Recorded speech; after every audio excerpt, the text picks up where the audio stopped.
quiz time. What was my first real job that I began in middle school and continued through high school? Was it option 1, a shoe associate at Gordman's department store? Was it option 2, a McDonald's associate? Was it option 3, a Subway sandwich artist? Was it option 4, a Blockbuster video associate? All right, do you know? Do you think you know? The answer is 2. I worked at McDonald's. I served customers and later cooked for the lovely McDonald's food for the good people of Papillion, Nebraska. And I did that for 5 years, mostly on weekends. My second job for just one summer was at Gordman's in the shoe department, and that has its own stories with it, but that was not my first. So, what did I learn after 5 years at McDonald's? I'll tell you what I learned. People suck. I'm sorry if that offends you, but I just want to be honest. I don't think I've ever been treated so poorly in my life as when I was working in that service-based job. When you serve others, some people think that they can treat you however they want. Maybe because they believe that they're better than you, or because they're spending money and think that means that they own you. I don't know. I'm not sure. If you ever need proof, just Google server horror stories and you will find hundreds of them. People in hospitality jobs sharing how horribly they've been treated. Okay, I'll give you my own example. I remember it very vividly. The great Beanie Baby crisis of 1995. McDonald's put Beanie Babies in Happy Meals, and people lost their minds. They came in buying Happy Meals for their kids, desperate to collect them all, and I had to deal with those psychos. I mean, one mom screamed at me for 5 straight minutes. Keep in mind, I was a kid. Screamed at me 5 minutes at a kid because her child got the same Beanie Baby as last time. She demanded a new one, but that's not how it worked. And I couldn't control it anyway. Oh, and then there were the people who made intentional messes. I mean, destroyed their table area and just left it because, well, suppose they could. So yeah, I learned early on, people can be jerks. And no one in their right mind should want to serve others because it is pretty horrible. Which is probably why all those Bible stories about service never really resonated with me.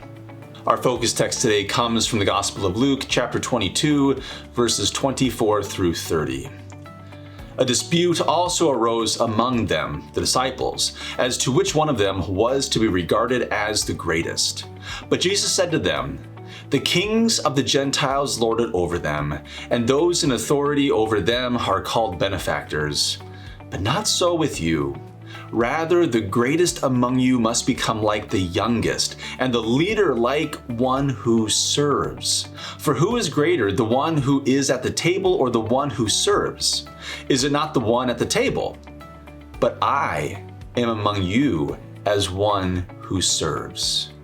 You are those who have stood by me in my trials, and I confer on you just as my Father has conferred on me a kingdom, so that you may eat and drink at my table in my kingdom, and you will sit on the thrones judging the 12 tribes of Israel." Jesus' disciples understood that feeling. They argued about who was the greatest, who was most accomplished, most senior, most important. And let's be honest, in most of life, the more successful you are, the less you have to serve anyone else. I think that's obvious, right? In our culture, the winners, the professionals, the ones who've made it, so to speak, they don't have to get coffee for other people. They don't have to take lunch orders or any kind of orders from anybody, right? I mean, most of us dream of the day when we can be served, not the other way around. So when Jesus says, the greatest among you must become like the youngest, and the leader like one who serves, it sounds like he's asking for demotion in life, right? If an American individualistic consumerist world, living in this context, that sounds nuts. Who would want to sign up for that movement? So let me answer you. I'll answer that for you. It has been a long time since my McDonald's days, and I've done some reflecting. Maturity helps. What I've realized over the years, is that when Jesus emphasizes service, he's not calling us to be doormats. He's not telling us to accept abuse or believe that some people are better than others. The kind of serving Jesus talks about is something different altogether. So a couple of weeks ago, Pastor Stephanie and I, we attended our fall theological conference, a time to network, do some professional development, and think theologically about a focused topic. And this year, the topic was finding God's mission in a fractured society. Jeez, perfect topic, right? Because we live in a divided world, politically, socially, ideologically.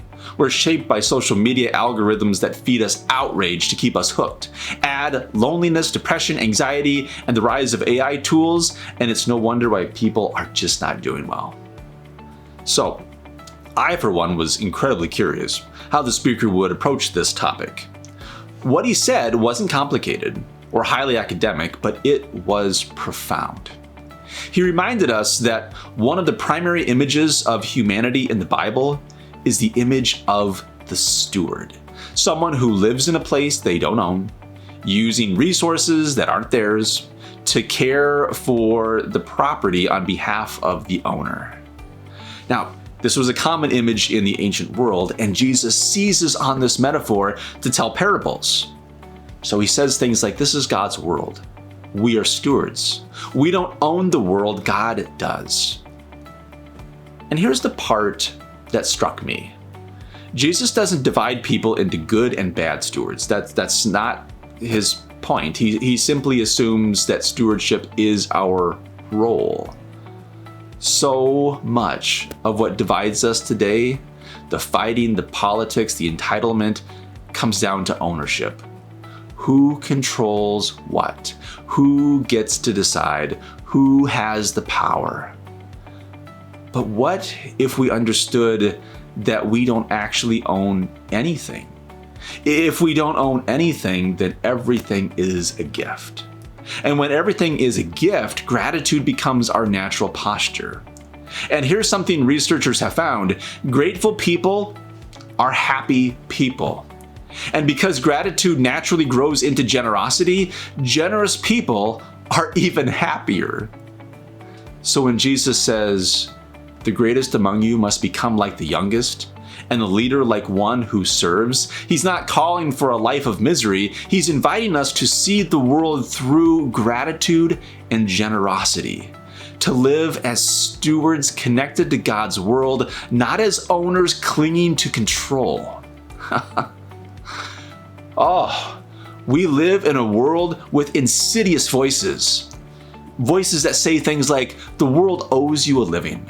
If your parents were middle class, you should be too. Successful people don't do this or that, or they do these things, they have these things. If your neighbor has nice stuff, so should you.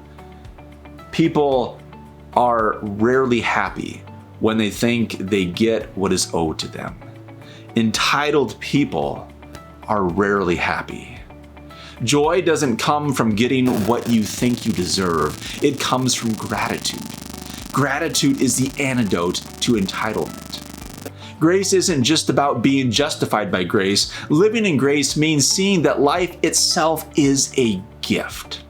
It means realizing that so much of the wonder around us is undeserved, and that's exactly what makes it beautiful. Grateful people are the ultimate game changers, especially in a world where everyone seems angry. And when gratitude grows into generosity, when we become generous with our time, generous with our attitudes towards others, because yes, you can be generous in your attitude towards others, when we become generous in our patience and our words and our resources, everything changes. The world changes. We change. That's what Jesus wanted his disciples to see. That is what he wants us to see. Is it complicated then? Well, not really, not technically. Is it profound? Oh yeah, absolutely. Is it easy? No. So how does the story of our faith speak into our lives today? How do we find God's mission in a fractured society? By learning, little by little, how to practice gratitude and generosity. Because to be the greatest, you must become like the youngest. And to become the leader, you must become one who serves. That is the good news that we hear today. Thanks be to God for that. Amen.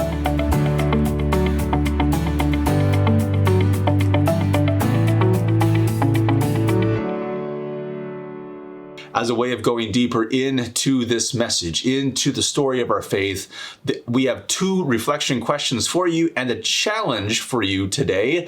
If you would like, you can pause the video to write about, talk about, journal, or think about the reflection questions and our challenge for you. So here's reflection question number 1. It's a gratitude check. When was the last time you noticed something in your life as a gift, rather than something you felt entitled to? How might that shift in perspective change your attitude toward the people and situations around you?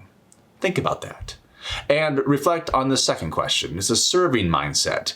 Who in your life currently needs your service? Not because they deserve it or can pay you back, but simply because you can act with generosity and care.